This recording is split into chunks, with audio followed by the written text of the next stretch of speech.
Hello everyone.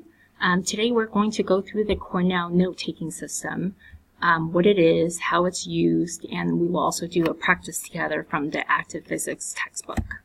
So why take notes? Taking notes helps students develop critical thinking skills. It helps students work on assignments and prepare for tests. It also helps students organize and process data.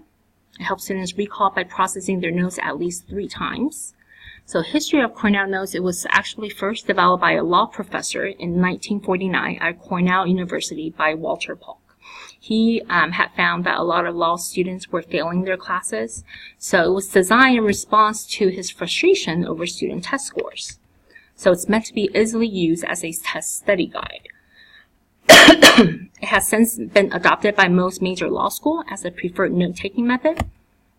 So why take Cornell notes? It also correlates with effective teaching and learning research. This is how students learn and how we learn by actually actively taking notes. It also correlates with brain research, one of the methods that would help us retain information. So typically, this is what Cornell notes look like. You would have a topic heading on the top, and you have main ideas, that's a blank column on the left, and on the right, a bigger column is where you take your main idea, your notes, and a summary, 3 to 4 sentences, that's on the bottom. Typically in a textbook, the key idea is already, that's a bold statement that you will find in textbook. You could also add questions instead of using the key idea. That way you can use those questions to quiz yourself. On the right, the bigger column is where you want to record the main idea in your own words when possible. Use bullets or indentation to show relationship between ideas and support. You can feel free to use any abbreviation. The main idea do not need to be in complete sentences. You can leave space between ideas that you can either fill in more later or see how ideas correlate into another. You can also add drawings or graphs if that would help you remember what it is. These are some sample abbreviations that you probably have seen before that you can use in your notes. So let's go ahead and try one. And we're going to try it from the Active Physics textbook. So here is Active Physics, Chapter 1, Section 2. So here, the topic here is measurements, errors, accuracy, and precision. And I'm going to go to our school website. So if you type in valleyoaks.khb.org, you will bring up our school website. So here's our homepage. And if you put your cursor on high school, scroll down to Mrs. Thornburg, you will be able to pull up my page. And then scroll down, go to course material, syllabus, and more. This is where you can, I always have copies of Line Cornell's notes in my classroom in room G, but here you can also have access to Cornell Notes Google Doc for those of you that prefer to type your notes. There are blank ones or lined ones that are in PDF form that you can print at home in case you don't have any with you. So I'm going to do one from Google Doc. When you click on that, it's going to ask you to make a copy, so that way you can add it to your drive. So if you're logged into your Google Drive, this will be automatically logged into your own drive and record it, so you don't have to ever worry about losing your notes. First thing I'm going to do is change the file name, so I'm going to change this to Active Physics Chapter 1.2, since we're on Chapter 1, Section 2. And I'm going to go back and record down the topic heading. So Chapter 1, Section 2, Measurement, Errors, Accuracy, and Precision. So my topic here is Chapter 1.2.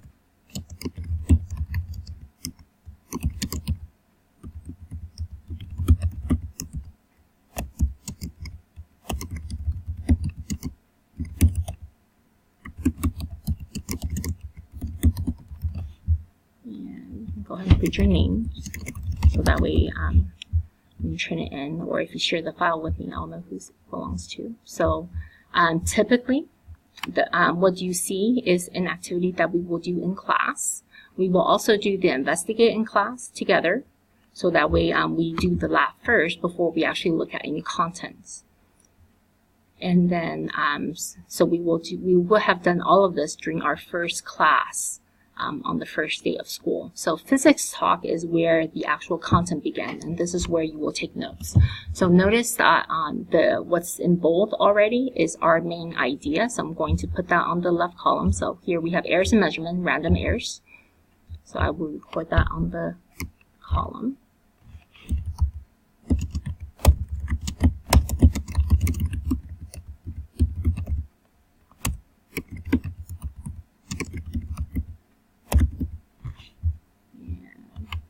To not underline it. Okay. And here is our main idea where I will actually start taking notes.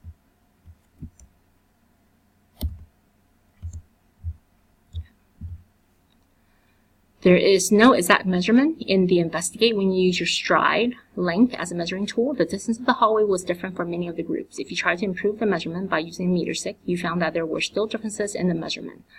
Even if you had used a tape measure, there would still have been differences in your measurements. So I'm going to write one sentence from that paragraph. So no exact measurement.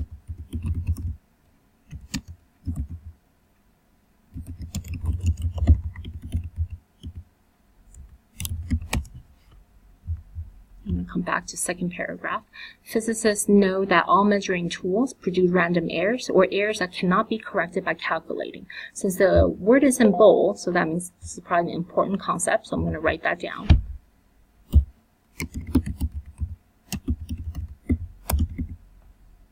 Equal errors that cannot be corrected by calculation.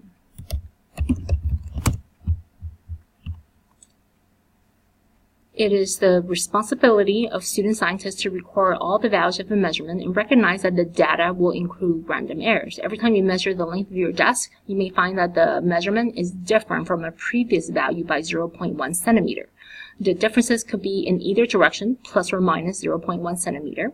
You can use a more precise ruler, and that may decrease the random error or uncertainty to only 0.05. However, uncertainty can never completely be eliminated. So random error can be decreased by more precise tool.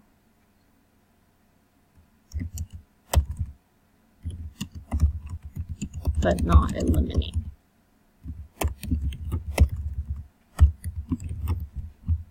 And random error was also called uncertainty.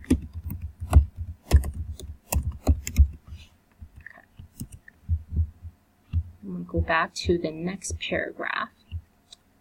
Both the measuring tool and the person doing the measuring are responsible for uncertainty. A meter stick that has only centimeter noted would have a greater uncertainty than the meter stick that has the millimeter noted. A meter stick that has millimeter noted may still have a large uncertainty if the person using it is not very careful in aligning the meter stick with the length being used. So this tells us where uncertainty comes from. So I'm going to write a sentence about that. Uncertainty can be caused by the measuring tool.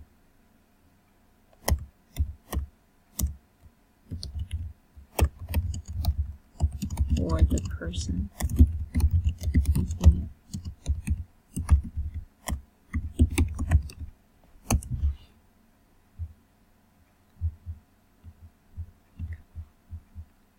So now I'm going to, so that's the end of this page. We're going to continue to the next page in the book.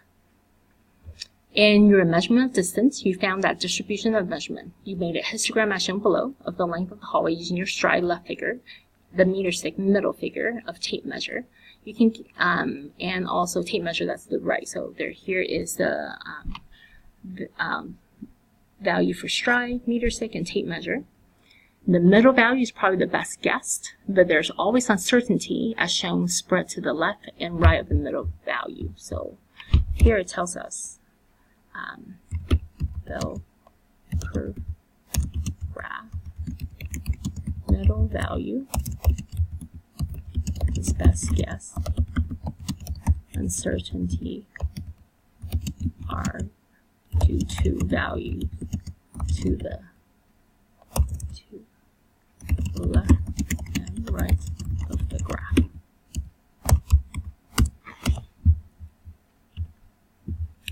And that is the end of random error.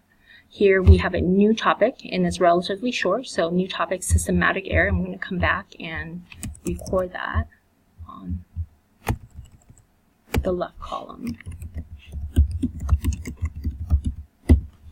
And I'm going to read that paragraph before I take notes. There are also systematic errors if you mistake a yardstick for a meter stick and report your measurement as 4 meters, when in fact it is 4 yards. That is a systematic error. Every measurement you record with a yardstick will have this error. Systematic error can be avoided or can be corrected by calculating. And on the left, it's defined again, an error produced by using the wrong tool or using the tool incorrectly, and can be corrected by calculation. Okay, so I'm going to record down what is systematic error. Error due to wrong tool or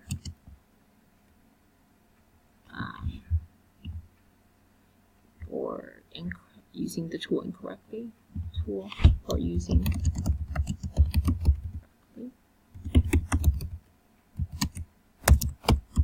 and we're told that it can be corrected by calculation.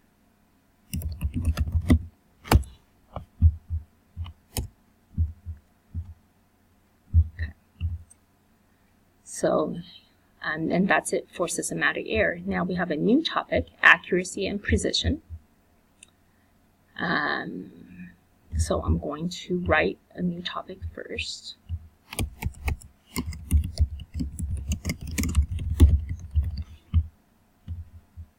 And now I'm going to read that paragraph. In shooting arrows at target, you can have accuracy and precision by getting all the arrows in the bullseye, left figure. So that means there must be a graph.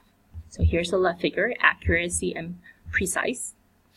You can have precision but not accuracy by having all the arrows miss the bullseye by the same amount. So that's the middle figure on the bottom here. You can also have accuracy without precision by having all the arrows surround the bullseye over the area, the right figure. Notice the average position is the bullseye, but not one of the arrows actually hit the bullseye, which is precision. So it's accurate but not precise. So, and on the left, it also defines accuracy and precision for us. So accuracy, an indication of how close a series of measurements are to accepted value.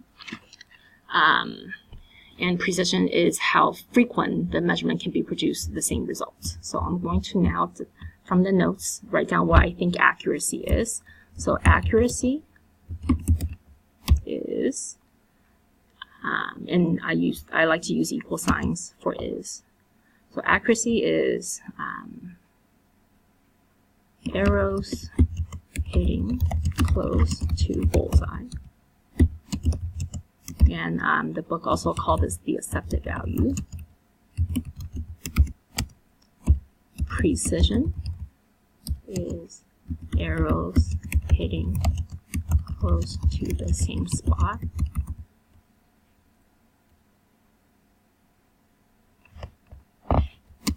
And this is being able to reproduce results.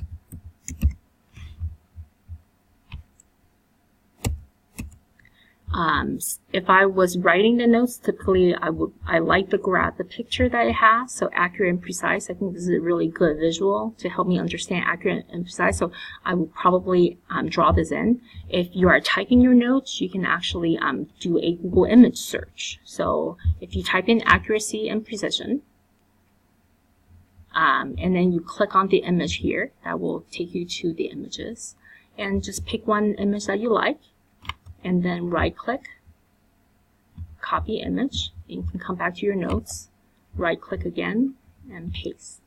And that will put that image into your notes. So you can change the size of this however big you want it. So I don't think I need it that big, so I'm going to shrink it a little. So, so it gives me an example of if I were to hit all my arrows in the bullseye, it's both accurate and precise. If I miss the bullseye, but I'm able to hit it all at the same spot, that's precise but not accurate. Whereas if I'm close to the bullseye, I'm accurate but not precise. And then if I'm all over the place, then I'm both not accurate and not precise. So I like having an image, so I find that helpful. So typically I would include that in the notes. Okay. So then we're going to scroll down and read the next paragraph. People do not always need the same level of precision in their measurement. One decision you must make is how precise a measurement you want. For example, in motor racing, horse racing, or Olympic skiing, time has to be measured to the thousandth or tenth of thousands of a second. When a painter estimates the time required to paint a customer's house, she or he may only need to know the time within a few hours. As you increase the need for precision, measurement becomes more difficult. Okay, so need to decide how precise. Increase precision, more difficult and expensive.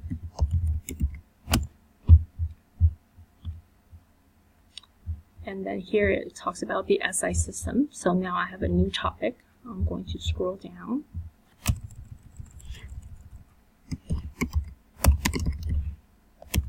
And add that topic.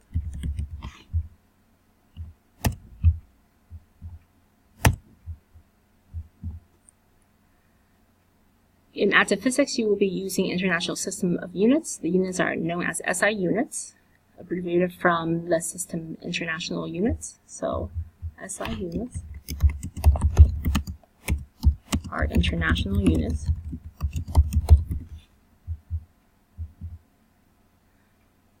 This is the system of units that is used by scientists. The system is based on the metric system. So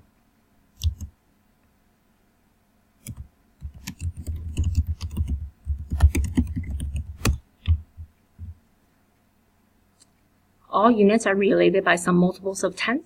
There are 7 base units that can be combined to measure all scientific properties. The base units that you will use in active physics are shown below. So here we're told that metric systems are all related by some multiples of 10.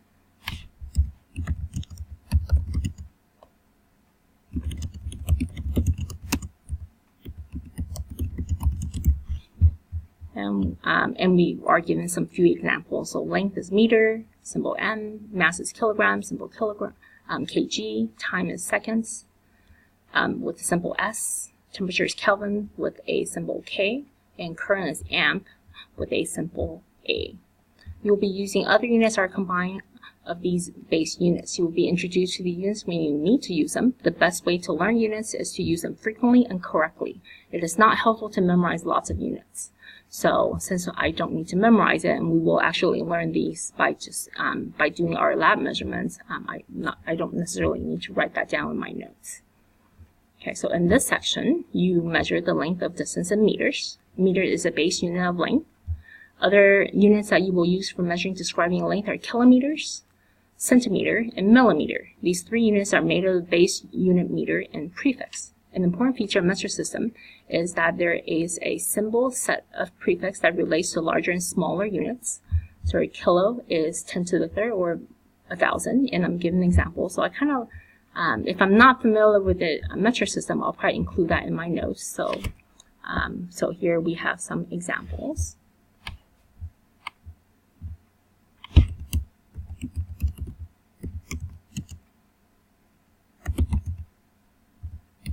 Which is measured by meters.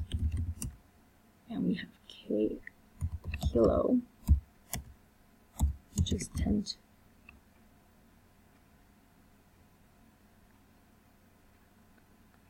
which is 1,000. And then we're given the example 1 kilometer is equal to 1,000 meters. And let's look at the other example. Centimeter, centi, 10 to the minus 2, or 0.01, and 1 centimeter is 0.01 meter. So centi equal 0.01. 1 centimeter is equal to 0.01 meter. And we have another example. Milli, little m, 10 to the minus 3, or 0.001. So 1 millimeter is equal to 0.001 meter.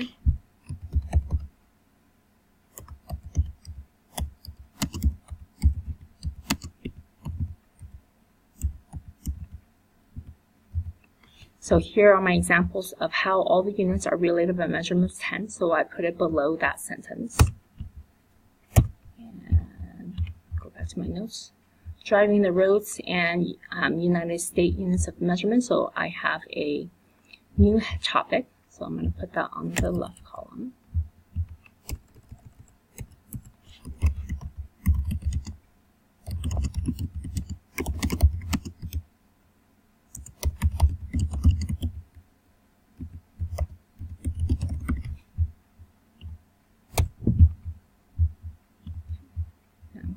Go back to the textbook. The United States does not use the metric system for everyday measurements. Distances along the road are measured in feet, yard, or miles. Speed limits are posted in miles per hour rather than kilometers per hour, as they are in many countries. So here, distance in U.S.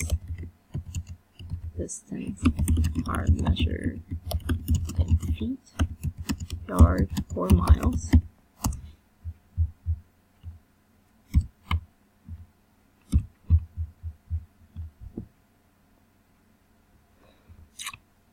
Below are some conversion factors for length in U.S. measurement. 12 inch equal 1 foot, 3 foot equal 1 yard, 5,280 feet equals 1 mile. So in this chapter, driving the roads, the U.S. measurement will be used to express distance and speed with respect to driving in traffic. In the classroom, we will use SI units for measuring. So we talked about speed limits are posted in miles per hour instead of kilometers per hour. So speed are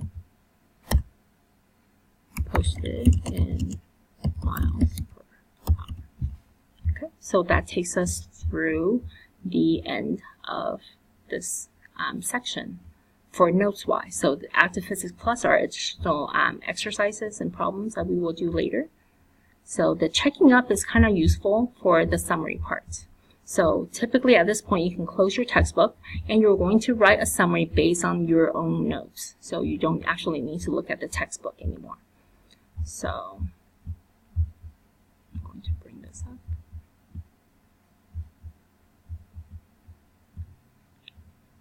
Okay.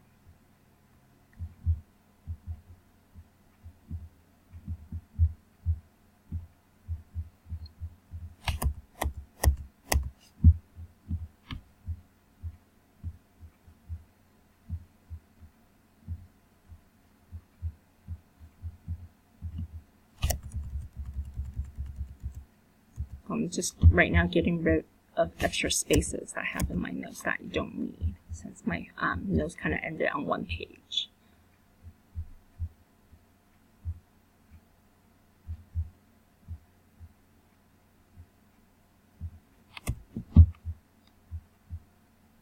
Alright, so for a summary, the checkup is actually kind of helpful with the summary, so it tells kind of all the things that was covered in this section. So explain the difference between systematic and random errors, explain why there will always be uncertainty in measurement, explain what would the position of arrows on target need to be to illustrate measurement that are neither precision or precise.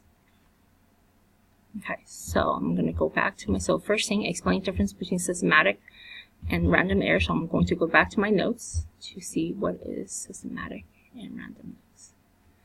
No exact measurements, always, so random errors, no exact measurement, always have differences.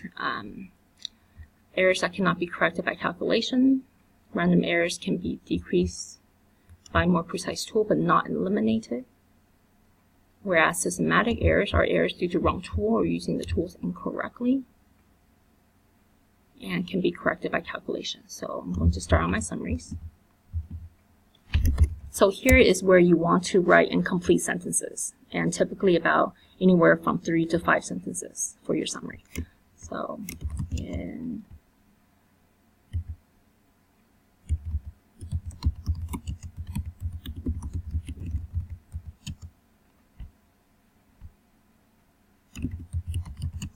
random errors and system can be found. Random errors cannot be eliminated or corrected by calculation, whereas systematic errors can be corrected.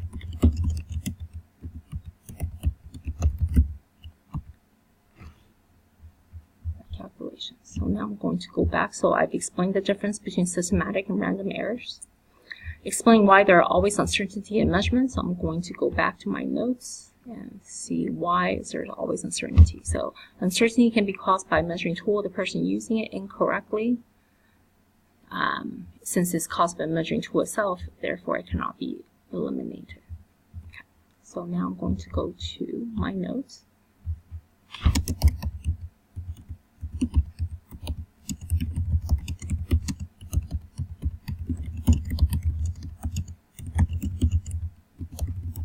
Can be caused by the measuring tool.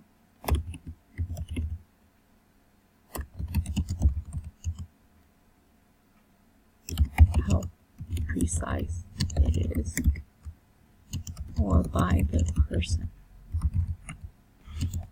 Okay. So right now I have 3 sentences, and I'm going to go back and look at the last checkup question. What would be position of arrows to illustrate accuracy and precise? So here I'm going to go back to my notes and review accuracy and precision. So accuracy, arrow hitting close to the bullseye. Precision, arrows hitting close to the same spot. Okay, so I'm going to add that in my notes.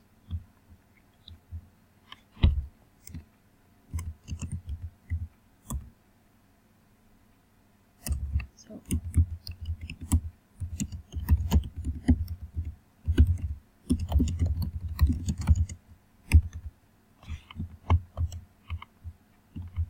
similar to hitting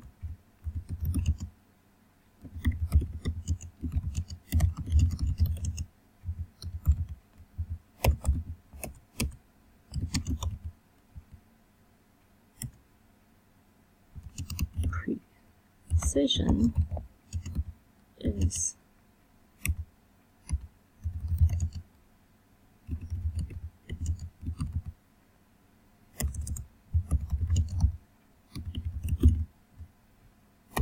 close to each other.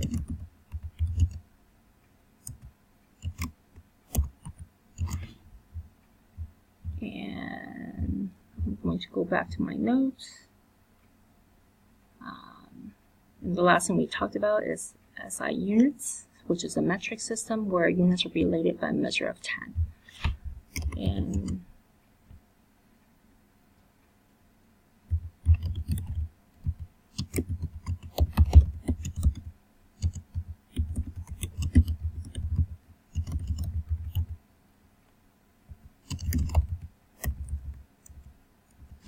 where all units are related by powers 10. And that is pretty much the end of the section. So typically notes will be about 1 page long with a summary, and you can do this on by typing it, or you can do it from just handwriting it on the line paper that I will give you in class. If you have any question, I will also post additional videos that will help you, or you can come see me for tutoring. Thank you for watching.